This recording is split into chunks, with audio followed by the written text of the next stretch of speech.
Hello बच्चों, welcome you to all. My name is Raghav दादीज और आज हम पढ़ेंगे, मैं मैथमेटिक्स पढ़ाऊंगा आपको। तो आज हम पढ़ेंगे linear equation with two variables. तो क्या होता है अपना linear equation with two variables का मीन्स क्या होता है। तो अपन सबसे पहले इसको समझने के लिए मैं एक इक्वेशन लिख देता हूँ आपको। यहाँ पे आपके पास इक्वेशन है 2x + 5 = 0।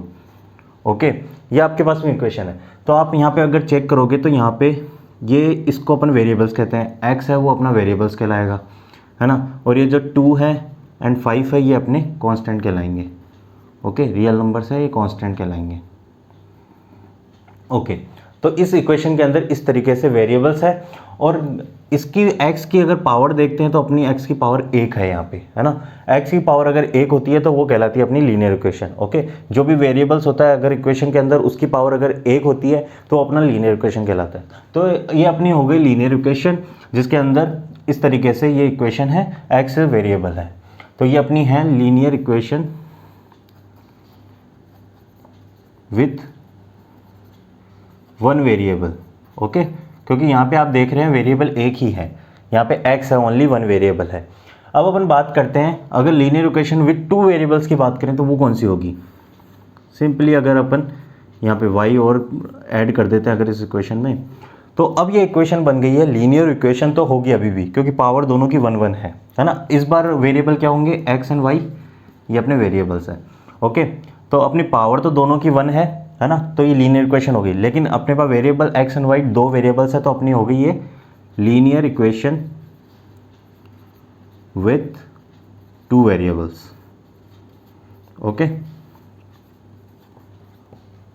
तो इस तरीके से लीनियर इक्वेशंस को लिखा जाता है, जो वन वेरिएबल्स के साथ में इस तरीके से लिखा जाता है और टू वेरिएबल्स के साथ में इस तरीके से लिखा जाता है। तो अपन अगर देखें तो अगर ये इक्वेशन को अपन लें, इस इक्वेशन को एक बार देखते हैं, 2x + 5 = 0, तो अपन इक्वल टू -5 कर देते हैं। 5 को अपन ने उस साइड राइट हैंड साइड पे अपन ने भेज दिया, तो अब 2x = -5 है। अब इस इक्वेशन में अपन क्या रूल होता है लीनियर इक्वेशन का। अब इस इक्वेशन का रूल ये है कि अपन ये लेफ्ट हैंड जो इक्वल जो साइन है, इसके इधर वाले पोर्शन लेफ्ट हैंड साइड कहलाता है और इधर वाला पोर्शन राइट हैंड साइड कहलाता है। तो अपन लेफ्ट हैंड साइड और राइट हैंड साइड अपन कुछ भी चीज़ ऐड कर सकते हैं, लेकिन दोनों तरफ ऐड करनी पड़ेगी और सेम अमाउंट से ऐड करनी पड़ेगी। कुछ भी चीज़ को अपन सब्सट्रैक्ट कर सकते हैं, डिवाइड मल्टीप्लाई कर सकते हैं, डिवाइड कर सकते हैं। ओके, पर सेम अमाउंट से अपन को करना पड़ेगा। ओके, तो कोई फर्क नहीं पड़ने वाला, है ना। तो इस तरीके से अपनी linear equation with two variables होती है। तो अगर अपन इसका स्टैंडर्ड फॉर्म देखें, लीनियर इक्वेशन का स्टैंडर्ड फॉर्म क्या होता है, इसका स्टैंडर्ड फॉर्म होता है ax + by + c = 0। ओके, तो ये इसका स्टैंडर्ड फॉर्म होगा इस इक्वेशन का, है ना। तो अगर अपन इस दोनों इक्वेशन को कंपेयर करते हैं तो यहाँ पे a की वैल्यू कितनी है, a की वैल्यू यहाँ पे आ जाएगी 2। ओके, और यहाँ b की वैल्यू कितनी आ जाएगी, b की वैल्यू यहाँ पे आ जाएगी 1 और c की वैल्यू यहाँ से कितनी आ जाएगी 5। ओके, सिमिलरली अगर अपन इस इक्वेशन का भी अगर ये फॉर्म अगर रिलेट करते हैं तो अपन फाइंड आउट करेंगे a b एंड c को। तो अपन किस तरीके से करेंगे, a की वैल्यू कितनी आ जाएगी इस इक्वेशन के लिए 2 और b की वैल्यू कितनी आ जाएगी। अब इस इक्वेशन में अपन देख रहे हैं कि b है ही नहीं, लेकिन अपन क्या कर सकते हैं, इस इक्वेशन को इस टाइप में भी लिख सकते हैं अपन, 2x + 0y ओके + 5 = 0। ओके, तो 0y अगर लिख दूंगा मैं तो ये 0 ही होगा, है ना, कोई फर्क नहीं पड़ेगा। लेकिन अपन एक इक्वेशन को इससे रिलेट करने के लिए अपन ने इस टाइप में इसको लिखा है, तो 0.y किया। तो अब यहाँ से अपन ने रिलेट किया तो ये अपना b की वैल्यू कितनी आ गई यहाँ से 0 एंड c की वैल्यू अपने पास में आ गई 5। ओके, तो ओके, अपन इस चीज को अपन एक एग्जाम्पल के थ्रू समझ लेते हैं। तो अपने पास में एग्जाम्पल इस तरीके से है, right each of the following equation in the form of ax + by + c = 0 and indicate the value of a b c in each case. Okay, सबसे पहले तो अपन को क्या करना होगा, ये अपन को 4 इक्वेशंस दे रखी है अलग अलग। तो अपन को बोल रहा है each of the following equation in the form of ax + by + c में अपन को सबको लिखना है ना, = 0 में। तो सबसे पहले अपन को फॉर्मेट क्या है, ax + by + c = 0 में अपन को लिखना है। तो सबसे पहले इस फॉर्मेट में लिखें तो अपन 2x + 3y। अब ये टर्म है राइट हैंड साइड है, ये इस साइड आएगी तो ये साइन चेंज हो जाएगा इसका, ना, लेफ्ट साइड में आएगी तो ये लेफ्ट साइड में चेंज आएगा तो साइन चेंज होगा। तो अपन इसको प्लस ही लिखेंगे, लेकिन इसको इस तरीके से लिख देंगे, है ना, क्योंकि इस फॉर्मेट में लिखना है = 0। ओके, अब यहाँ से अपन को इंडिकेट करना है वैल्यू ए बी सी की। तो a की वैल्यू कितनी हो गई, कंपेयर करेंगे तो 2, बी की 3 एंड सी की दिस वन, तो बी की कितनी होगी 3 एंड सी की होगी अपने पास -4.37। ओके, तो ये अपन इस तरीके से इसको सॉल्व किया। अब अपन इसको सॉल्व कर लेते हैं, इस एग्जांपल को सॉल्व कर लेते हैं। तो 2x इक्वल टू वाई है, इसको अपन ax plus B Y plus c equal to 0 के अंदर अपन को शो करना है। तो अपन क्या करेंगे, 2x, y को अपन लेफ्ट हैंड साइड ले आएंगे तो माइनस हो जाएगा, तो प्लस माइनस वाई। ओके, इस तरीके से प्लस सी क्या है 0, सी है ही नहीं कुछ, तो अपन एक 0 मान लेते हैं इक्वल टू 0, ताकि इस फॉर्म में अपन को ये इक्वेशन मिल जाए। तो अब अपन यहाँ से a की वैल्यू कितनी हो जाएगी 2, और यहाँ से अपन देख रहे हैं b की वैल्यू कितनी हो जाएगी -1, और c की वैल्यू यहाँ से अपनी आ जाएगी 0। ओके, तो अब अपने पास में ये दो और है, ये मैं चाहता हूँ आप लोग खुद करें। ओके, तो अपन एक और एग्जांपल ले लेते हैं। इस बार अपन जो नोटबुक है आपका एक्सरसाइज 4.1 है, उसका फर्स्ट क्वेश्चन है वही ले रहे हैं। तो इसको किस तरीके से सॉल्व करेंगे अपन, तो क्वेश्चन क्या है अपने पास में, the cost of a notebook is twice the, एक नोटबुक है उसकी कॉस्ट क्या है twice the cost of a pen. Okay, write a linear equation in 2 variables to represent this statement. तो अब ये जो अपन को स्टेटमेंट दे रखा है, इसको एक मैथमेटिकली एक लीनियर इक्वेशन के रूप में अपन किस तरीके से लिखेंगे ये अपन देखेंगे। ओके, तो क्वेश्चन ने यही बोल रखा है, write a linear equation in 2 variables to represent this statement. तो अपन क्या करेंगे, सबसे पहले क्या करेंगे, लेट, ओके, तो फर्स्ट ऑफ ऑल ये इस टाइप के क्वेश्चन है, इसको डायरेक्ट नहीं लिखना है कि आपने x मान लिया y मान लिया, इस तरीके से नहीं लिखना है। आपको अपने जिस तरीके से आपको प्रॉपर मैनर में लिखना है, अपन को प्रॉपर तरीके से लिखना है कि किस तरीके स्टेप बाय स्टेप अपन को काम करना है यहाँ पे, है ना, तभी अपन को पूरे मार्क्स मिलेंगे यहाँ पे। तो अपन लिखेंगे let the cost of a notebook is equal to कितना हो गया x, है ना। नोटबुक की कॉस्ट को अपन ने x मान लिया, और the cost of a pen, pen की कॉस्ट को अपन ने y मान लिया। ओके, इस तरीके से पूरा स्टेटमेंट अपन को लिखना पड़ेगा। तो x एंड y मान लिया। अब अपन को क्या बोला गया, the cost of a notebook is twice the cost of a pen, मतलब कि एक नोटबुक है, ये अपने पास में नोटबुक है। ओके, ये अपने पास में नोटबुक है। अब इसकी कॉस्ट है जो एक पेन है ना, एक पेन है, इसकी कॉस्ट से दुगनी है ना, twice the cost of a pen. अब अपन को पेन की कॉस्ट नहीं पता और नोटबुक की कॉस्ट नहीं पता, है ना, इसको x और y माना अपन ने। अब इस स्टेटमेंट को अपन किस तरीके से लिखेंगे। ओके, तो जैसे कि मैं एक बार अगर आपको बताऊं, अगर ये जो पेन है ये 10 रुपये का है ना, एज्यूम करो ये पेन 10 रुपये का है, और ये नोटबुक है जो अपनी क्वेश्चन के हिसाब से notebook is twice the cost of a pen, तो ये 20 होगी, है ना, 20 होगी। तो कॉस्ट नोटबुक की है 20 और पेन की है 10।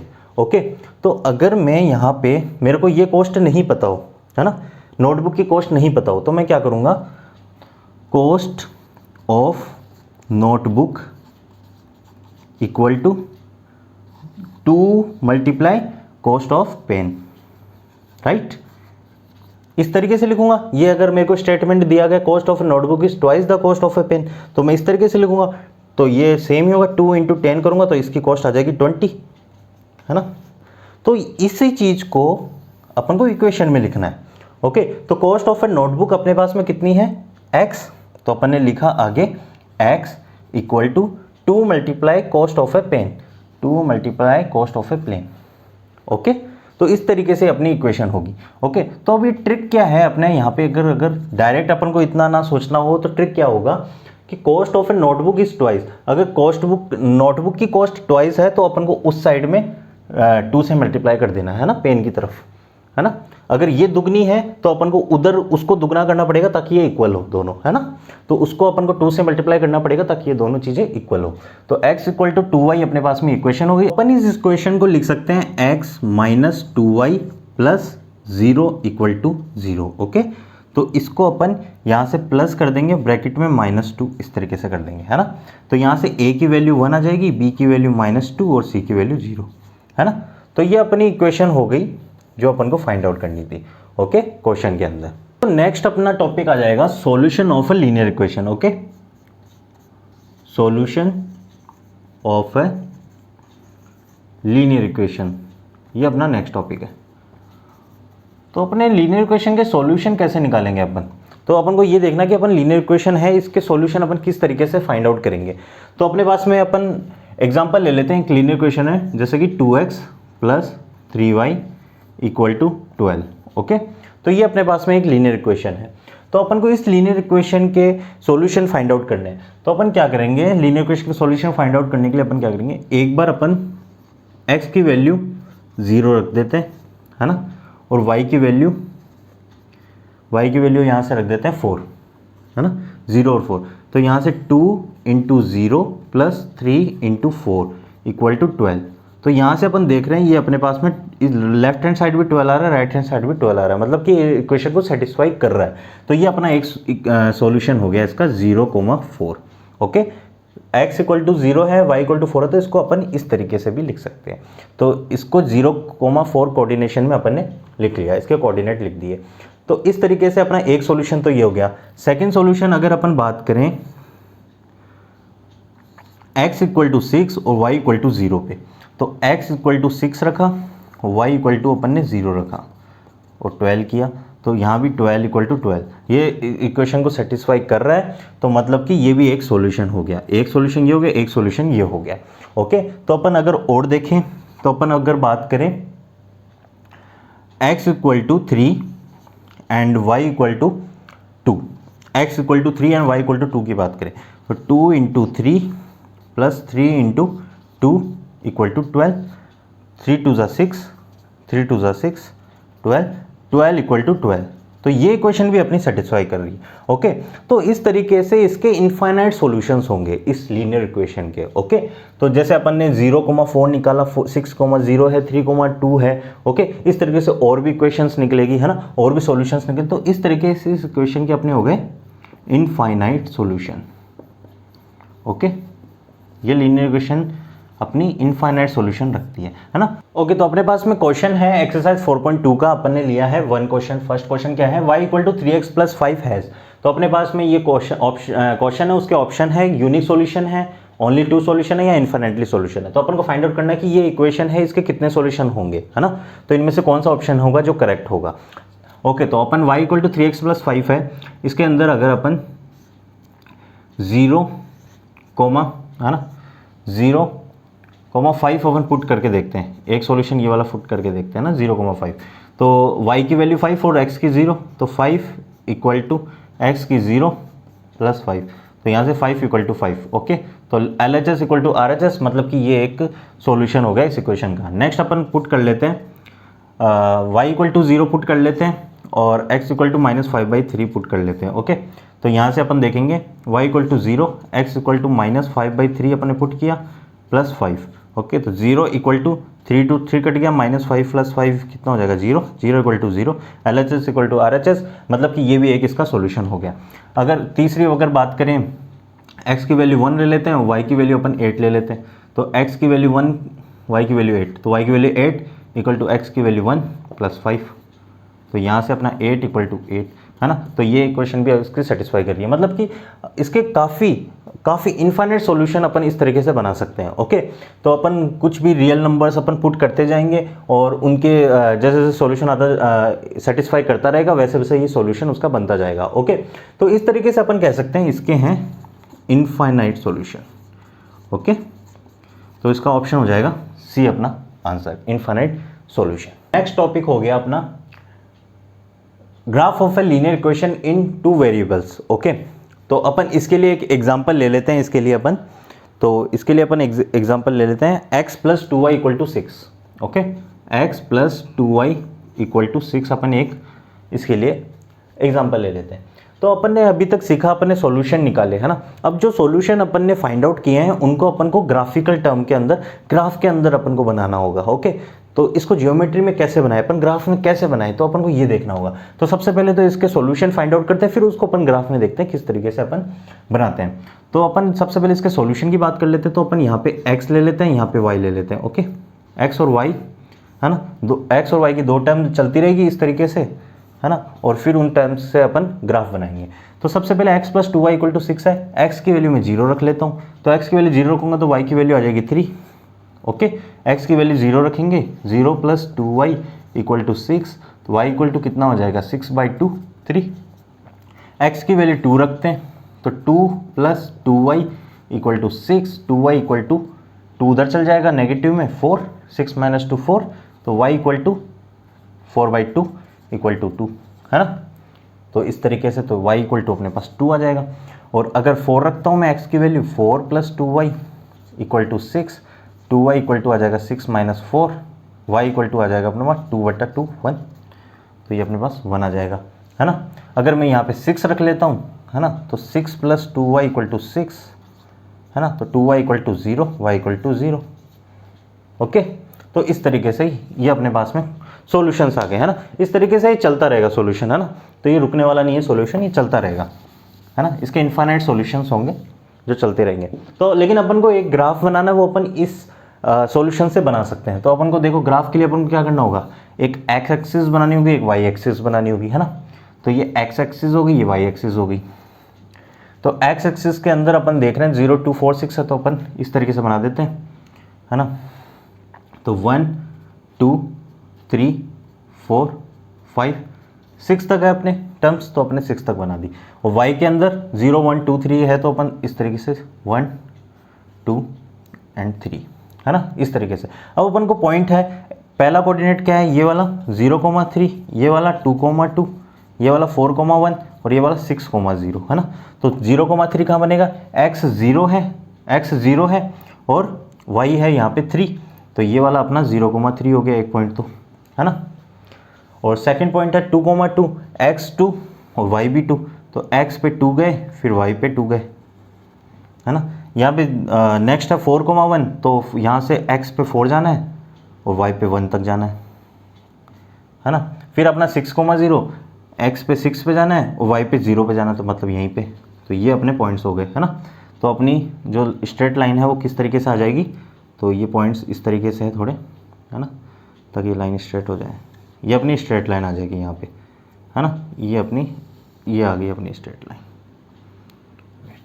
ये अपनी स्ट्रेट लाइन आ गई, जिसमें एक पॉइंट ये है, एक पॉइंट ये है, एक पॉइंट 4,1 ये रहा, है ना। ये 4 पॉइंट था, इससे अपन ने एक स्ट्रेट लाइन बना ली। तो ये अगर आगे भी एक्सटेंड होगी, आगे भी और भी वैल्यूज़ होगी, उससे अपनी ये वैल्यूज़ लेती जाएगी और ये अपनी स्ट्रेट लाइन बनती जाएगी। तो इस तरीके से अपन ग्राफ के अंदर इसको सॉल्यूशंस को डिनोट करते हैं। ओके, तो अपन इसको एक एग्जाम्पल के थ्रू समझ लेते हैं प्रॉपर, जो अपना एक्सरसाइज 4.3 का क्वेश्चन नंबर 4 है। क्वेश्चन क्या बोलता है अपन को, the taxi fare in a city are as follows, for the first kilometre the fare is 8 rupees, okay, for the subsequent distance it is 5 rupees per kilometre, taking the distance covered as x kilometre and total fare as y rupees, okay, write a equation for this. Okay, तो इस question के अंदर एक चीज ध्यान रखना कि जिस तरीके से इन्होंने ये क्वेश्चन बोला है, for the first kilometre the fare is 8 rupees, है ना, और बाद में जो किलोमीटर है वो 5 रुपए के हिसाब से चल रहा है, ठीक है। तो अपन क्या करेंगे, जैसे क्वेश्चन में बोल रखा है, लेट डिस्टेंस, है ना, कवर्ड x किलोमीटर, है ना, और fare, total fare equal to y rupees, है ना। तो अपनी distance covered as x kilometre, मतलब जितनी अपन ने टोटल डिस्टेंस कवर की है वो अपनी x किलोमीटर है, ओके। मतलब कि यहां से मैं इस पॉइंट पे गया, है ना, तो ये अपनी प्रॉपर डिस्टेंस है x किलोमीटर, है ना, जितनी मैंने टोटल डिस्टेंस कवर की। अब इसने बोला है for the first kilometre the fare is 8 rupees, मतलब कि मैं अगर मानूँ यहाँ से यहाँ तक 1 किलोमीटर होता है ना, 1 किलोमीटर, तो यहाँ का फेयर कितना बताया इन्होंने, 8 रुपीज, राइट। और बोला नेक्स्ट सब्सिक्वेंट डिस्टेंस की है 5 रुपी पर किलोमीटर, तो सब्सिक्वेंट डिस्टेंस ये वाली हुई यहाँ से यहाँ तक, ओके। ये डिस्टेंस कितनी होगी, टोटल में से मैं 1 माइनस कर देता हूँ, टोटल x है -1 कर देते हैं, तो इस डिस्टेंस का फेयर अपने पास है 5 रुपीज, राइट। तो अपन अब इस चीज को अपन को एक इक्वेशन के रूप में सजाना है इस चीज को, ओके। तो अपन कैसे सजाएंगे, अपन को बोल रखा है टोटल फेयर y रुपीज है, तो अपन टोटल फेयर की ही बात कर लेते हैं। तो टोटल फेयर है y rupees equal to, first kilometre के लिए पैसे हैं 8 रुपीज, तो फर्स्ट किलोमीटर के लिए 8 रुपीज प्लस, है ना, प्लस x माइनस 1 जो बाकी की डिस्टेंस है उसके किलोमीटर कितने रुपीज़ है पर किलोमीटर, 5 रुपीज़। तो 5 रुपीज़ x माइनस 1 है बाकी का इंटू 5। ओके, तो ये इस तरीके से पर किलोमीटर रुपीज़ कर देंगे तो टोटल फेयर रुपीज़ के अंदर अपने पास में आ जाएगा, है ना, क्योंकि 5 रुपये है पर किलोमीटर, है ना, 5 रुपीज़ पर किलोमीटर। तो किलोमीटर इंटू इस किलोमीटर डिस्टेंस से मल्टीप्लाई करूंगा तो ये रुपीज़ ही बनेगा। तो इस तरीके से अपने पास लास्ट में रुपीज़ आएगा। तो ये अपनी एक इक्वेशन बन गई। अब इस इक्वेशन को मैं ax plus B Y plus c equal to 0 की फॉर्म में लिखना चाहता हूँ। तो कैसे लिखेंगे, तो इसको और आगे सोल्व करते हैं। y इक्वल टू 8 हो जाएगा प्लस इसको करेंगे तो 5x माइनस 5 हो जाएगा। तो y इक्वल टू अपने पास में आ जाएगा 5x प्लस 3। ये अपने पास में इक्वेशन आ जाएगी इसकी। तो अपन इसको अगर ax plus B Y plus C form में लिखना हो तो क्या करेंगे अपन, 5x plus B Y, Y इधर आएगा तो माइनस वाई प्लस सी कितना है 3 इक्वल टू 0। ठीक है, तो इसको इस तरीके से अपन ax plus B y c की फॉर्म में भी लिख सकते हैं, है ना। तो अपन को right linear equation for this and plot graph, linear equation लिख दी इसकी, है ना, और प्लॉट ग्राफ प्लॉट करना है। ये भी एक लीनियर इक्वेशन है लेकिन मैंने ax plus B Y plus C की फॉर्म में लिखने के लिए इस तरीके से दिखाया है। अब इसका ग्राफ प्लॉट करना है। ग्राफ प्लॉट करने के लिए अपन को क्या करना है, x और y की कुछ वैल्यूज़ लेनी पड़ेगी, है ना, x और y की कुछ वैल्यूज़, मतलब कुछ वैल्यू मैंने x की रखी, फिर मेरी y की वैल्यू आई, जो उस कोऑर्डिनेट से मैं ग्राफ प्लॉट कर दूंगा। सिंपल है एकदम। तो अपन क्या करेंगे, ये अपना x डायरेक्शन, ये y डायरेक्शन, x की वैल्यू में अब यहाँ से मैं x और y की वैल्यूज़ यहाँ पे मैं लिखता हूँ। ओके, तो यहाँ पे मैं x की वैल्यू अगर मैं 0 लूँ तो y की वैल्यू कितनी आ जाएगी 3। x की वैल्यू अगर मैं 1 लूँ तो y की वैल्यू कितनी आ जाएगी 8, है ना। x की वैल्यू अगर 1 लेता हूँ 5 into 1 plus 3 equal to 8। x की वैल्यू 2 लेता हूँ तो y की वैल्यू अपने पास में कितनी आ जाएगी, 2 लेता हूँ तो y की वैल्यू अपने पास कितनी आ जाएगी 13, राइट। तो अपन को बस ये चीज़ों को इसके अंदर ग्राफ के अंदर प्लॉट करना है, 0,3, 1,8 एंड 2,3 को। इस तरीके से अपन सिंपली ग्राफ बन जाएगा। ये तो 0,0 है ना। अब यहाँ से अपन x की वैल्यूज़ अपनी और y की वैल्यूज़ अपनी लिखनी है। तो यहाँ से मैं लिख देता हूँ, जैसे y की वैल्यू 1, 2, 3, 4, 5, 6, 7, 8, 9, 10, है ना, 11, 12, 13, है ना, क्योंकि 13 तक वैल्यू आ रही है ना y की, तो अपन को थोड़ा सा ऊपर एक्सटेंड करना पड़ेगा ग्राफ, है ना। और x की वैल्यू है 1, 2, 3 पे ही आ जाएगी ये, तो 1, 2, 3। तो अपन अगर इसका प्लॉट करें, फर्स्ट वैल्यू है 0,3, है ना, मैं यहाँ लिख देता हूँ 0,3 है, सेकंड है 1,8 एंड थर्ड वन है 2,13। ओके, तो 0,3 x पे 0 चलना है और y पे 3 चलना है, ये रहा एक पॉइंट, ये रहा 1,8 x पे 1 चलना है और y पे 8 चलना है, एक पॉइंट ये रहा 2,13 x पे 2 चलना है और y पे 13 चलना है ना। तो ये एक पॉइंट हो गया। तो अपने पास में इस तरीके से ये स्ट्रेट लाइन आ जाएगी, है ना, इस तरीके से अपने पास में एक स्ट्रेट लाइन आ जाएगी। नेक्स्ट टॉपिक है equation of line parallel to x axis and y axis. Okay, तो कोई भी अपन को एक लाइन की इक्वेशन है वो अपन को फाइंड आउट करनी है, मतलब लिखनी है, जो पैरेलल x एक्सिस से हो या पैरेलल y एक्सिस से हो, मतलब इस तरीके से। तो अपना जैसे अपन इसको समझने के लिए मैं ये ग्राफ बना देता हूँ, ये अपनी x एक्सिस होती है, ये अपनी y एक्सिस होती है। तो अगर मैं बात करूँ equation of line parallel to x axis की बात करता हूँ, तो x एक्सिस के पैरेलल कौन सी लाइन होगी, x एक्सिस के पैरेलल एक तो ये लाइन होगी खुद, है ना, यहाँ से यहाँ पूरी जा रही है, एक ये लाइन होगी, ये भी x एक्सिस के पैरेलल होगी। क्या ये लाइन x एक्सिस के पैरेलल होगी, नहीं, ये तो परपेंडिकुलर होगी x एक्सिस के, है ना। ये लाइन होगी y एक्सिस के पैरेलल, है ना। तो अपन एक बार अभी x एक्सिस के पैरेलल की बात कर रहे हैं, तो ये मैं इस तरीके से लिख देता हूँ, है ना, ये लाइन होगी, है ना। अगर ये पॉइंट 0 है, ये 1 है, ये 2 है ना, तो एक ये लाइन होगी x से पैरेलल, है ना, एक ये लाइन होगी, ये 4। ओके, तो अगर मैं इस लाइन, ये एक लाइन है, इसकी इक्वेशन की बात करूं, है ना, इस लाइन की इक्वेशन की बात करूं, तो इसकी इक्वेशन क्या होगी कि मैं y की वैल्यू इसके अंदर कितनी रख रहा हूँ, y की वैल्यू में हर जगह 0 रख रहा हूँ, है ना, y की वैल्यू में हर जगह 0 रख रहा हूँ, और x की वैल्यू है जो कि अपनी चेंजेस हो रही है। तो मैं इस लाइन की इक्वेशन लिख सकता हूँ कि यहाँ पे y ऑल टाइम जीरो, यहाँ भी y जीरो, यहाँ भी zero, zero zero zero zero. तो मैं इसकी इक्वेशन क्या लिख सकता हूँ, y equal to zero. Okay, अगर मैं इस लाइन की बात करता हूँ, इस लाइन की इक्वेशन कैसे लिखूंगा, इस लाइन की इक्वेशन है जो मैं लिखूंगा, यहाँ पे y की वैल्यू 1 है, यहाँ भी 1 है, यहाँ भी 1 है, यहाँ भी 1 है, यहाँ भी 1 है, यहाँ भी 1 है, यहाँ भी 1 है, यहाँ भी 1 है ना, क्योंकि ये 1 कोऑर्डिनेट है जो y का, उसी को दिखा रहा है। x की वैल्यू चेंज हो रही है लेकिन y की वैल्यू 1 ही रह रही है ना। तो मैं कह सकता हूँ इस लाइन की इक्वेशन है y इक्वल टू 1। ओके, अब आप बोलोगे यहाँ पे x के भी तो कोऑर्डिनेट अपन लिख रहे हैं, है ना, डाल रहे हैं x के कोऑर्डिनेट, लेकिन इक्वेशन में तो x है ही नहीं।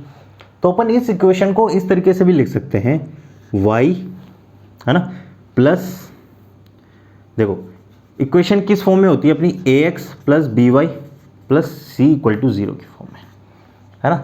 यहाँ पे y है, ये मैंने y यहाँ रख दिया, है ना, y -1 लिख दूँ इसको मैं, यहाँ पे -1 इक्वल टू 0, है ना, इधर ले लिया तो -1 हो जाएगा इक्वल टू 0। अब यहाँ पे मैं अगर प्लस लगा के यहाँ x लिख देता हूँ और यहाँ मैं 0 लिख देता हूँ, कोई दिक्कत थोड़ी है, क्योंकि यहाँ पे मैं 0 लिख रहा हूँ। 0 से कोई भी चीज़ मल्टीप्लाई होती है तो वो 0 होती है, इक्वेशन तो वही रही, है ना। तो अब मैं इस इक्वेशन में बात करूँ, ये -1, a कितना है 0, b कितना है 1 और c कितना है -1, है ना। अब मैं x की वैल्यू इस इक्वेशन के अंदर, ये प्लस -1 है, मैं वापस उसको उधर ही भेज रहा हूँ, इक्वल टू -1, है ना, इक्वल टू 1, सॉरी। तो 0x plus Y equal to 1। अब मैं x की वैल्यू यहाँ पे कुछ भी रखूँ, है ना, अगर मैं x की वैल्यू, इसको मैं और सिंपल फॉर्म में लिख देता हूँ, y equal to 1 minus 0x, है ना, 0 इंटू एक्स हो गया ये, 0 इंटू एक्स।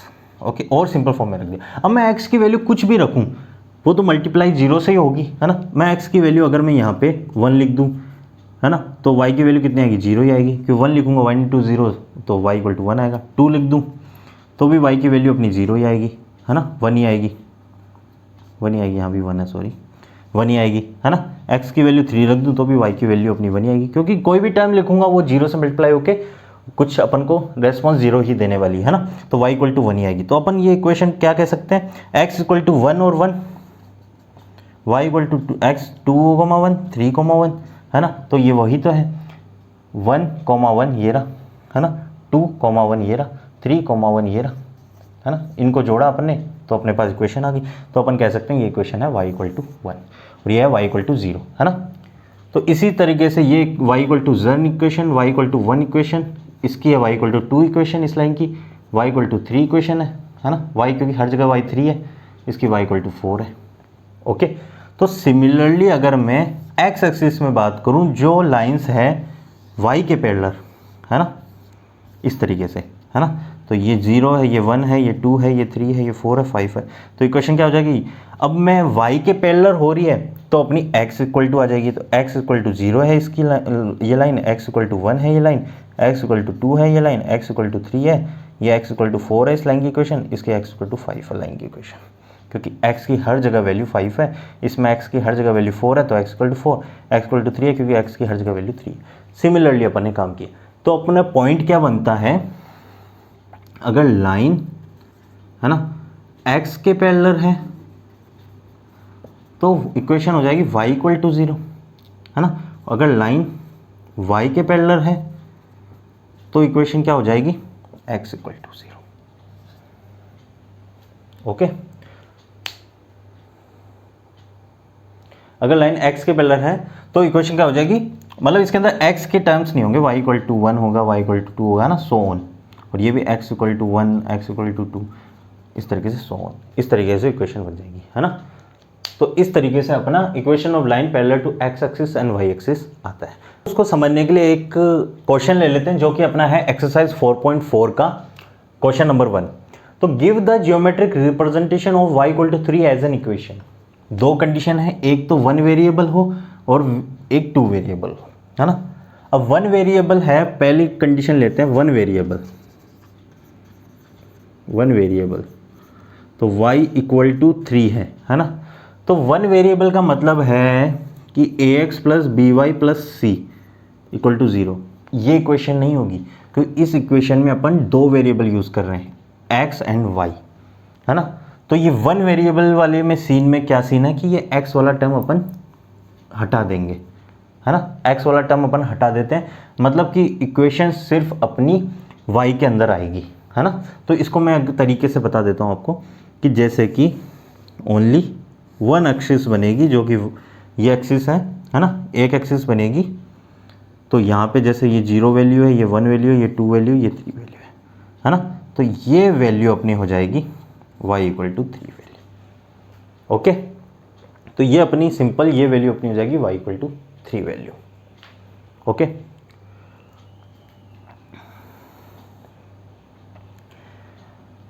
नेक्स्ट अपन बात करते हैं, ये अगर y एक्सिस है ना, इसको y एक्सिस मान रहे हैं, मतलब इसमें कोई एक्सिस का खेल नहीं है, वन वेरिएबल है, तो इस तरीके से अपन बता देते हैं। अब नेक्स्ट अपन मान लेते हैं सेकंड है टू वेरिएबल्स।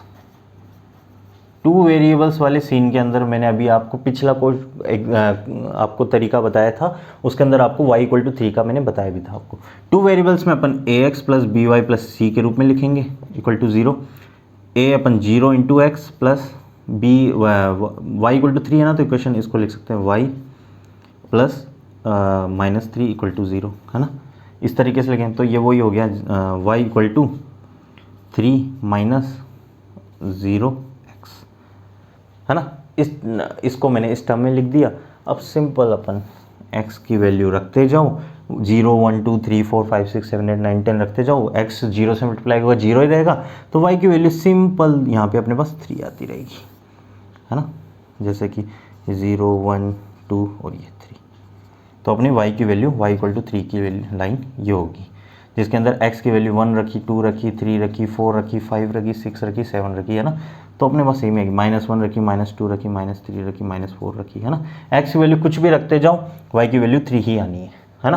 तो इस तरीके से अपना टू वेरिएबल्स का ग्राफ हो गया ये वाला, है ना, सीधी लाइन, और वन वेरिएबल्स का हो गया ये अपना सिर्फ पॉइंट। ओके, तो अपने पास में linear equation with two variables है, इसकी अपनी पूरी एक्सरसाइज हो चुकी है। इसके अंदर जो जो टर्म्स आते हैं वो अपन टर्मिनोलॉजी अपने सारी डिस्कस कर रखी है। ओके, आई होप कि आपको ये सब कुछ समझ में आया हो। Thank you so much.